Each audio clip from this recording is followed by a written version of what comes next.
नमस्कार, मैं खुशबू कुमारी। आप देख रहे हैं वेब इंडिया न्यूज। यहाँ दी जाती है तमाम सटीक और सही खबरें सबसे पहले आप तक। इस समय की सबसे बड़ी खबर बिहार राज्य के पश्चिम चंपारण जिला के नरकटियागंज क्षेत्र से आ रही है। तेजस्वी यादव की आज 18 सभाएं हैं। पहली सभा तेजस्वी ने पश्चिम चंपारण के लौरिया रामनगर में की। उसके बाद वो नरकटियागंज पहुँचे। यहाँ तेजस्वी ने कहा कि 14 जनवरी को माँ बहनों के खातों में एक मुश्त 30,000 डाले जाएंगे। उन्होंने कहा, सरकार बनवा दीजिए, हर घर में नौकरी दूंगा। हम माँ बहन को 30,000 रुपए एक साथ देंगे। ये जो सरकार है वो 10,000 कर्ज दे रही है। हमारा कर्ज नहीं होगा, रामनगर को जिला बनाएंगे। तेजस्वी यादव ने कहा कि जिस मोबाइल से आप लोग रिकॉर्डिंग कर रहे हैं उसी मोबाइल में नौकरी का मैसेज आएगा। वहीं आगे संबोधन में कहा कि बिहार की जनता अब बदलाव के मूड में है। लोगों ने मन बना लिया है कि अब 20 साल के शासन को उखाड़ फेंकना है। महागठबंधन की सरकार बनना तय है। हम एक ऐसा बिहार बनाएंगे जहां लोगों को रोजगार के लिए बाहर नहीं जाना पड़ेगा। बिहार में ही दवाई, कमाई और पढ़ाई की व्यवस्था होगी। कोई गुजराती बिहार को नहीं चलाएगा। मोदी जी गुजरात में उद्योग लगाते हैं और वोट मांगने बिहार आते हैं। अब बिहार की जनता यह स्वीकार नहीं करेगी। कोई गुजराती बिहार को नहीं चलाएगा, बल्कि बिहार का बेटा ही बिहार का नेतृत्व करेगा। मौका दीजिए, बेरोजगारी खत्म कर देंगे। तेजस्वी जो कहता है वह करता है। हमने 17 महीने की सरकार में 5 लाख युवाओं को नौकरी दी थी। अगर हमें फिर से मौका मिलेगा तो बिहार से बेरोजगारी को पूरी तरह समाप्त कर देंगे। किसानों की सिंचाई के लिए बिजली पूरी तरह मुफ्त की जाएगी। सभी धर्मों को साथ लेकर चलेगी महागठबंधन की सरकार। तो ये थी आज की बड़ी और जरूरी खबरें। वेब इंडिया न्यूज पर हम आपको देते हैं हर खबर की पूरी सच्चाई, तेज, सटीक और बेखौफ। देश दुनिया की हर अहम खबर और आपके क्षेत्र की हर छोटी बड़ी हलचल सबसे पहले देखने के लिए वीडियो को लाइक करें, शेयर करें और चैनल को सब्सक्राइब जरूर करें। बेल आइकन दबाएं ताकि खबर आप तक पहुंचे सबसे पहले। वेब इंडिया न्यूज, क्योंकि यहाँ खबरें नहीं, हकीकत दिखाई जाती है। आप देख रहे हैं वेब इंडिया न्यूज, आपकी आवाज। वेब इंडिया न्यूज चैनल से संवाददाता शशिकांत गिरी की खास रिपोर्ट। समस्या जो है, कभी इस हॉस्पिटल में मतलब डॉक्टर जो है, अभी हाल ही में जो वायरल हुआ था, जिंदा आदमी को मृत घोषित कर दिया गया था। इस तरह की समस्या है हॉस्पिटल। अगर आपकी सरकार आती है, आपकी सरकार बनते हैं, तो इस पर क्या करेंगे आप?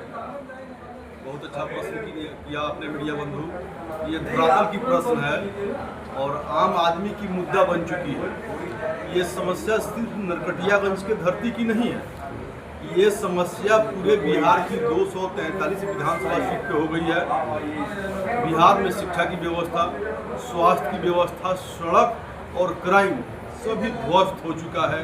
क्राइम अपने चरम पे है। माननीय मुख्यमंत्री श्री नीतीश चाचा जी से अब कुछ नहीं हो रहा है। उनकी मानसिक स्थिति बिल्कुल ही उनका साथ नहीं दे रही है और बिहार का सरकार पड़ोसी स्टेट के लोग चला रहे हैं। यकीन मानिए मीडिया बंधु, मैं आपको बताना चाहता हूं कि आपको बिल्कुल ही अच्छा नहीं लगेगा कि घर आपका और आपके घर का मालिक कोई पड़ोसी हो। अतः पूरे बिहार की जनता से मैं अपील करता हूं, पूरे बिहार के व्यवसायी बंधुओं से अपील करता हूं। हमारे पार्टी के सुप्रीमो आदरणीय मुकेश सहनी जी हैं, हमारे पार्टी का कोर वोटर है बिंदुमला नुनिया। मैं उनसे हाथ जोड़ के अपील करता हूं कि हम सभी अब की बार बदलाव को बिहार में सुनिश्चित करें और एक नया सरकार बनाएं। तेज गति, तेजस्वी सरकार, मजबूत बिहार का हम लोग निर्माण करें। अच्छा, देखा जाए अभी विपक्ष का लगातार रहा, सरकार तेजस्वी यादव जी बोले हर घर नौकरी, जैसे हर घर में हर परिवार में एक नौकरी देंगे, अभी बोल के ही गए हैं। तो क्या ये संभव है बिहार के, मतलब हर घर में नौकरी देना संभव है? नहीं, ये विपक्षी पार्टी सवाल कर रहा है आपके। बिल्कुल, विपक्ष के नेताओं ने इसको पूरे बिहार में मुद्दा बनाया हुआ है। पूरे बिहार में 3.25 करोड़ परिवार रहता है। 3.25 करोड़ परिवार में एक एक नौकरी अगर उपलब्ध कराई जाए तो यह संभव नहीं है। ये विपक्ष के नेता लगातार अपने मन से कह रहे हैं। मैं बताना चाहता हूँ कि जब 2014 में आदरणीय प्रधानमंत्री नरेंद्र मोदी की सरकार आई तो देश का जीएसटी कलेक्शन, वैट कलेक्शन मात्र 20,000 करोड़ मंथली का था। आज के डेट में 2.25 लाख करोड़ मंथली का टैक्स कलेक्शन है। क्या ये संभव नहीं हुआ? हम लोग के सामने संभव हुआ। इसी तरह बिहार में जब नई सरकार आएगी, तेजस्वी जी की सरकार आएगी, गठबंधन की सरकार आएगी, इसमें बिल्कुल ही काम करने का तरीका नया होगा, क्योंकि नीतीश चाचा की मानसिक स्थिति ठीक नहीं है, वो कुछ भी नया नहीं कर पा रहे हैं।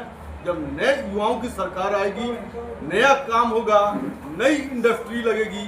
एक इंडस्ट्री में अगर 5-5 हज़ार लोगों को रोजगार मिलता है, इस तरह अगर सैकड़ों इंडस्ट्रियाँ लगती हैं तो लाखों लाखों लोगों को रोजगार मिलेगा। कुछ लोगों को डायरेक्ट रोजगार मिलेगा, कुछ लोगों को इनडायरेक्ट रोजगार मिलेगा। बिहार की मुद्रास्फीति चेंज होगी, बिहार का टैक्स कलेक्शन चेंज होगा और बिहार समृद्ध होगा और बिहार तीव्र गति से विकास करेगा। देखा जाए एक और सवाल रहेगा, अभी वायरल हो रही जिसकी खबर है, अभी देखा जाए खेसारी जी की पत्नी जो चंदा देवी है, इन्होंने कहा कि जितने भी महिलाएं हैं रक्षाबंधन में 1-1 लाख रुपया, हर रक्षाबंधन में 1-1 लाख रुपया हर औरत को दी जाएगी। ऐसा है क्या? ये मैनिफेस्टो की बात होती है, इस पे मेरा कोई क्लेम नहीं है, कोई विशेष चर्चा नहीं है। आदरणीय खेसारी यादव जी की पत्नी बोली है, कुछ सोच के ही बोली होंगी। मैं उम्मीद करता हूं कि हमारा बिहार यह कार्य करने में सफल हो जाए। तो देखा जाए अभी गवर्नमेंट जो चुनाव लड़ रही है आपके आरजेडी और महागठबंधन, तो इसका मैनिफेस्टो क्या है? हमारी मैनिफेस्टो तो मीडिया में अवेलेबल है और आप मीडिया बंधु हैं। नहीं, मीडिया बंधु हम जानते हैं, लेकिन जनता आपकी आवाज़ सुनना चाहती है। मैं धरातल की बात बताता हूँ। बिहार के पास 35 कैबिनेट है।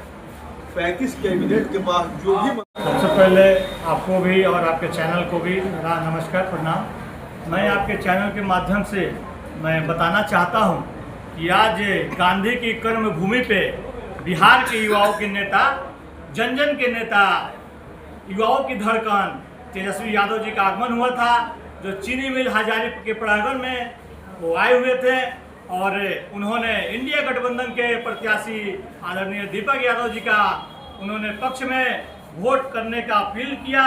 और आपके चैनल के माध्यम से मैं आप सभी को बताना चाहता हूं कि भले ही तेजस्वी यादव जी का उम्र कच्चा है, लेकिन उनकी वादा पक्का है। इसी के क्रम में मैं एक पंक्ति के माध्यम से बताना चाहता हूं कि लहर भी होगी, ललकार भी होगी और 2025 में तेजस्वी यादव की सरकार भी होगी। उन्होंने उनका सरकार बनते ही